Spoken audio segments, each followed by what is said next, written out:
The bone is the hard connective tissue that supports the body and makes up the skeleton.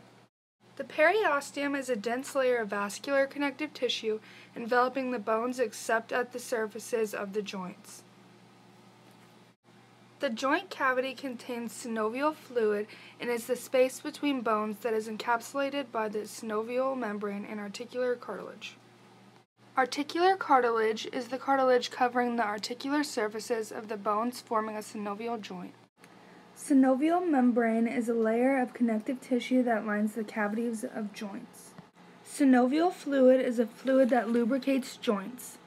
A synovial joint is a diarthrosis joint, which means that it is freely movable and is the most movable type of joint found in the whole body. It allows for full range of motion between the origin of a bone and where it is inserted. There are 6 types of synovial joints, and here are a few examples either made out of clay or by human demonstration. This is a saddle joint, which is a synovial joint where one of the bones forming the joint is shaped like a saddle while the other bone is resting on it like a rider on a horse. An example is the thumb.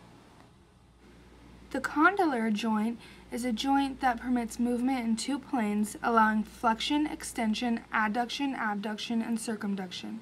An example would be the wrist. The gliding joint allows bones to glide past one another in any direction along the plane of a joint. It is found in ankles, wrists, and spine. The ball and socket joint is a joint which the ball-shaped surface of one rounded bone puts into the cup-like depression of another bone, such as the shoulder. A pivot joint is a joint that allows for rotation, and an example would be the neck. A hinge joint is a joint that allows for movement in only one plane. An example would be the knee or the elbow. A lever is a rigid body that rotates around a pivot point and exerts force on an object, preventing its tendency to rotate. There are 3 types of levers. Within each lever, there is a fulcrum, which is the pivot point of a lever, an effort, which is the force applied to a lever, and a resistance force, or load, which is the force that resists the motion of the lever. And then the mechanical advantage is the amount of force. The first-class lever has the fulcrum in between the resistance and the effort.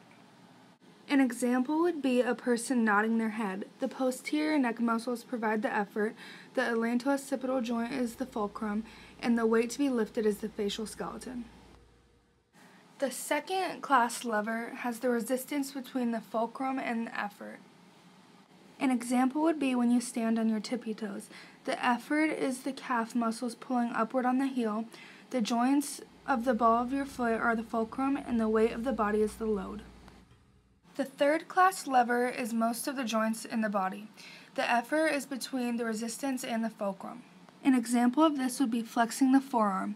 The effort is the proximal radius of the forearm, the fulcrum is the elbow joint, and the load is the hand and the distal end of the forearm.